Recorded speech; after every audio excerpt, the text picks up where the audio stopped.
Have you ever heard of the meridians? So, no, I'm not talking about the geography version of the prime meridian that I believe is at zero latitude and separates the world into the eastern and western hemispheres. Actually, what I'm referring to is the meridians that are found in the body. So, the body has, depending on the tradition, 12 meridians. I've heard 14 talked about, and then I have heard up to, I believe, 16. And there are 12 meridians that exist in traditional Chinese medicine, also known as TMC. And then there are two that I actually remember learning about in Reiki 1, and they are I believe, the central meridian and the grounding meridian. So it's basically the front and back of the body, there's a meridian that runs straight through. The meridians are the energetic equivalent of the cardiovascular system. So same way you want to maintain your heart health and have healthy veins and make sure the blood is flowing freely, you want to make sure that your meridians are also healthy so that energy flows freely throughout the body, because if it doesn't, you end up with a situation that is known as dis-ease. You experience mental health problems, physical health problems, emotional problems. The same way, if you're familiar with the way Reiki works with the chakras, if a chakra is out of balance, or if a whole bunch of them are out of balance, you experience a bunch of mental, emotional, physical, and spiritual issues. And the meridians are the same deal. And what the meridians help the body do is they transform energy so that it warms the body, it protects the body from illness, it helps us absorb nutrients and flush all the waste products out of our body. Not only that, it also runs on what is known as the meridian clock. And the meridian clock is that every 2 hours, each meridian, the organ it is connected to, operates at peak function for about, I think I said it, but 2 hours, and then this cycle repeats every 24 hours. So if you are familiar at all with acupressure or acupuncture, this is where these come from. They also exist in certain types of yoga, or you might find them referred to in different yogic traditions. There we go.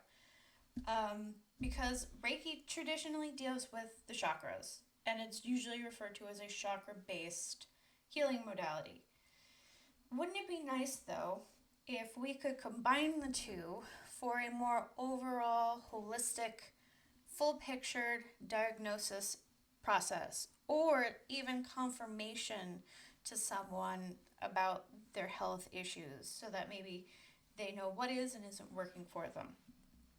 The other thing is, some Reiki practitioners will be well versed in this because they have studied other healing modalities that use the meridians. Others will not be. So it doesn't mean that they can't help, and it doesn't mean that they can't learn to use this. It just means that they may not be as well versed in it, or they may have very little knowledge of it, because William Rand does mention it in the handbook. It's a paragraph about this big. That's all you get. You get an explanation that they are the cardiovascular system. They help energy flow through the body. And let's see what else. Each meridian is generally associated with an organ, a physical system of body and supplies to that organ. He gives an example of the liver meridian traveling from the top of the foot up the leg. That's it. That's all you get. You don't get any more in-depth explanation unless you choose to do it on your own. I will add, though, because I've had 2 instances of this in my own family. So, ladies or gentlemen, if your wife has had a C-section and she hasn't quite been able to recover, it's taken her a really long time to recover, maybe she still has phantom pain, tiny human aside, and all the things that come with it, it's because that main meridian has been transected right across the abdomen. And what you want to do is you do want to find a good energy worker, whatever healing modality you choose, to help her heal, because that will help her. It will help the energy system be restored, and it will help her to feel better and heal a little bit quicker. Now, if there's other things going on, you may also need to talk to her OB or her general practitioner and just, make sure she's okay and get anything else under control. But that goes for anyone that's had surgery. If you've had heart surgery, if you've had surgery on your limbs, knee surgery, shoulder surgery, arm or wrist surgery, the same thing is true. They are cutting or dissecting, cutting along, you never know, depending on the type of surgery, the energetic lines. And maybe you're having a problem healing. So therefore, you might want to look into, on top of whatever, if you're doing physical therapy or if you're in recovery, whatever it may be, and you feel like you're not healing as well as you should be, maybe reach out and find an energy worker of some kind to see if they can help you. It's, you have nothing to lose and everything to gain. Well, you can lose your money if you end up with a bad practitioner, but hopefully that won't happen. Hopefully you'll find an honest person. Eventually that will come up in a video about how to find at least Reiki practitioners. But oftentimes, because Reiki practitioners are cross-trained or are trained in different modalities, we also try to build up a little circle, because sometimes, hey, it's like I got a client and I can't take them, I'm going on vacation, something came up, I'm double booked. We will also try to refer people to other practitioners. So it's good to have to know multiple people in multiple disciplines. Anyway, back to the meridians. So in the Western tradition, we work with 4 elements. We work with earth, fire, water, and air. What does that have to do with anything? If you ever read the Joy Luck Club, I think I read it my freshman year of high school, you will remember that one of the mothers refers to not having not being in balance with the elements. So like her in-laws gave her jewelry corresponding to some. I think it was like wood and metal were out of balance, so they needed to balance her out. So in traditional Chinese medicine, or TMC, there are 5 elements. They don't have air down that they work with, at least not in the meridians. It may come up elsewhere, but it's water, fire, earth, metal, and wood. So they work within a 5-element structure. Each meridian is a yin and a yang meridian. Each one is assigned to an element, and then the elements are paired off. So you will have a yin and a yang, so like say yin and yang meridian. They will both be, say, for example, fire meridians, and then each will have its own path and its own duties, but they will be connected. Some of them make sense as to why, they're fire, they're earth, or water. Some may be a little bit fuzzy, seeing the connection. If you don't work within the elements or it doesn't mean anything to you, that's fine. For those that does, the information is here. And one more thing of note, so that I don't look like a reject from a Twister contest, I am going to give you diagrams. It's going to make everyone's life so much easier. At least, God, I hope it will. All right, on with the show. Just to kind of give you an overview, you have for fire meridians, you have heart and the small intestines. You have for earth, the stomach and the spleen. Metal, you have the lung and the colon.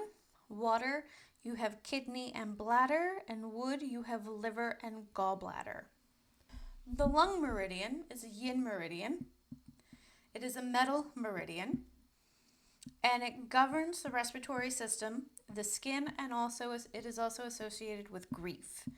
And it flows from the thumb up to the chest, and it regulates respiration and intake of energy. I just learned this past week. So with cold and flu season coming up, if you want to flush your lung meridian, you go down arm to thumb once. Let me get Frilly's sleeve out of the way. You go this way and kind of get rid of it. And then you go down the other side, arm to thumb. And then you go up, arm, thumb to chest, 3 times on each arm. And this will help to to flush the lung meridian and help with all those chest colds. So if I had thought I was going to do that, I would have planned my wardrobe a little better. But you know what, it is what it is. And it's frilly and fun. All right, so the large intestine meridian. So this is a yang meridian, and it's paired with the lung meridian. It is also metal. It is associated with waste and elimination, both physically and emotionally. It plays a crucial role in maintaining balance of fluids in the body and is also associated with the skin. It flows from the index finger up to the nose, and it starts from the tip of the index finger, runs along the radial side of the arm, and passes through the shoulder and ends at the nose, connecting with the stomach meridian. So, I don't know what the radial side of the arm is. That's why I was going to give you diagrams. Foresight. I occasionally have it. Sometimes I don't. Spleen Meridian. So this is a yin meridian and it is associated with earth. So it has an influence that extends beyond that of the Western anatomical spleen. It is responsible for transformation of food, nutrients, and fluids in the body, and it is also associated with the muscle and limbs, influencing their toning condition. It begins at the big toe, runs along the medial side of the foot and leg, passes along the abdomen, and ends at the root of the tongue. The spleen meridian flows from the foot up to the chest. What it means is that so there is the Western kind of traditional medicine that we follow. I believe it's referred to as allopathic medicine. Because this is naturopathic or holistic medicine, it does not fall within the same parameters.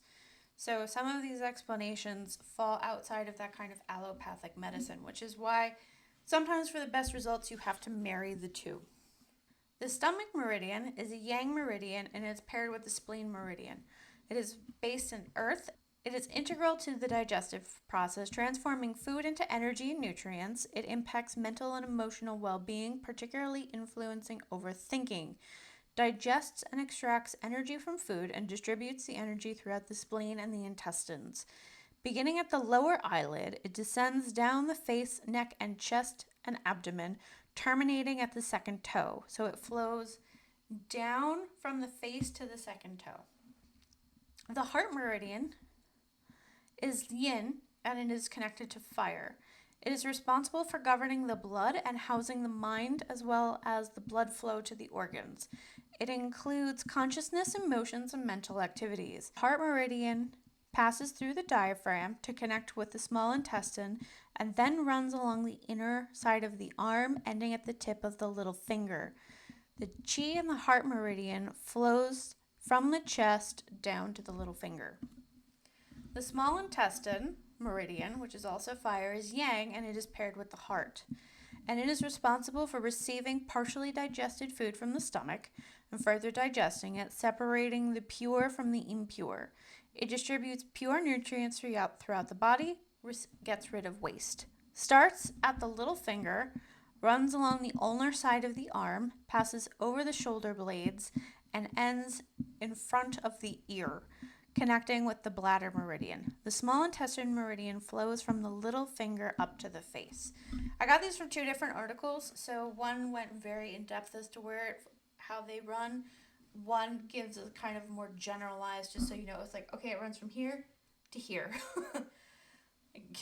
Whereas one is like, okay, it goes this way. It goes like this.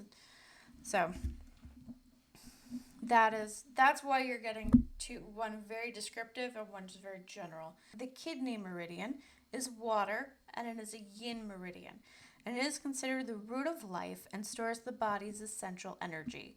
It regulates the body's water, metabolism, and reproductive system, growth and development. It produces blood and bone marrow, starts from the sole of the foot, and runs along the medial side of the leg, passes through the abdomen, and ends at the root of the tongue. It flows from the foot up to the chest. Now that's very different because the root of the tongue would be the back of the skull. or the throat. I wonder if I typed that wrong. The Bladder Meridian is also water. It is a yang meridian and is paired with the kidney meridian. This is the lowest and most complex meridian. The Bladder Meridian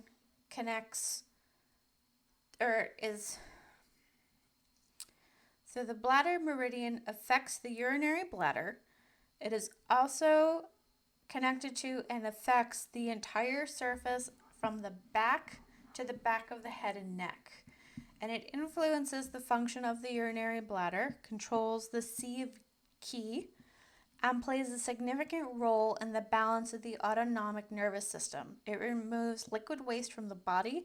It starts at the inner corner of the eye, runs over the head, down the neck and back, along the hamstring, and ends at the little toe. The Pericardium Meridian is a yin meridian as well as a fire meridian, and it focuses on circulation and is known as the sex meridian. This is the heart's protector, and it provides a proactive layer around the heart and regulates its function. It also removes excess energy away from the heart. This meridian disperses energy throughout the body and protects the heart from receiving too much energy. It starts in the chest, runs down the medial side of the arm, and ends at the tip of the middle finger. The pericardium meridian flows from the chest down to the fingers. The triple burner meridian, known as the San Juano or triple warmer meridian, is a yang meridian. It is connected to fire and paired with the pericardium meridian. It's a very unique organ, generally only found in traditional Chinese medicine, and does not have any physical form or organ that it actually relates to. It helps control the metabolism and regulates the heart, moisture of the body, and the body temperature. It refers to the functional divisions of the body's activities and is responsible for the regulation of body temperature, the flow of fluids in the body. It starts at the ring finger, runs along the dasam of the hand, and passes through the shoulder and neck. It ends at the ear and the corner of the forehead. Ki flows from the finger to the head. Liver meridian is a yin meridian and is associated with wood, and it is associated with the emotion of anger. The liver is considered the general of the body and is responsible for coordination. It also stores and purifies blood and is involved with the regulation of menstruation, circulates energy, and maintains flexibility of tendons and ligaments. It starts in the big toe, runs along the radial side of the leg and thigh, enters the torso, and ends at the chest. Ki flows from the foot to the chest. The Gallbladder Meridian, also wood, is also unique to TMC, and it is the only yang meridian that does not connect with the exterior of the body. It is paired with the liver meridian, and it is associated with decision-making, courage, and initiative, and is crucial for the body's movement and coordination. It regulates the storage and excretion of bile produced by the liver, which is essential for digestion, and it begins at the outer corner of the eye, runs along the side of the head, down the neck and torso, and moves along the outside of the leg. It ends at the fourth toe. It flows from the head down to the toe. So hopefully this gives you some ideas. There are also pressure points along each of these that can be used in acupuncture, acupressure, or Reiki. You can find the spots and kind of either try to move the energy along, do Reiki symbols over the acupoints, or very gently touch the points in Reiki. That's really up to you.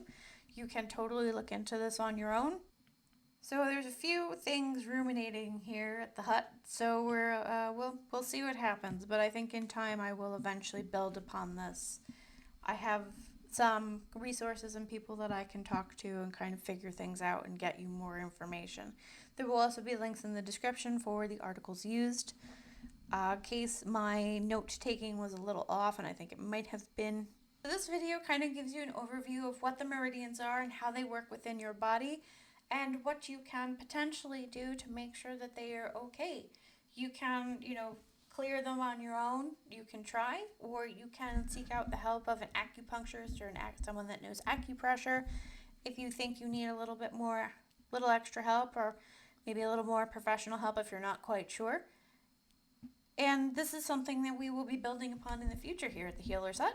So until we meet again, my friends, take care and have a good weekend. Or a good week, really. This video came out a little late, so. But take care. Bye.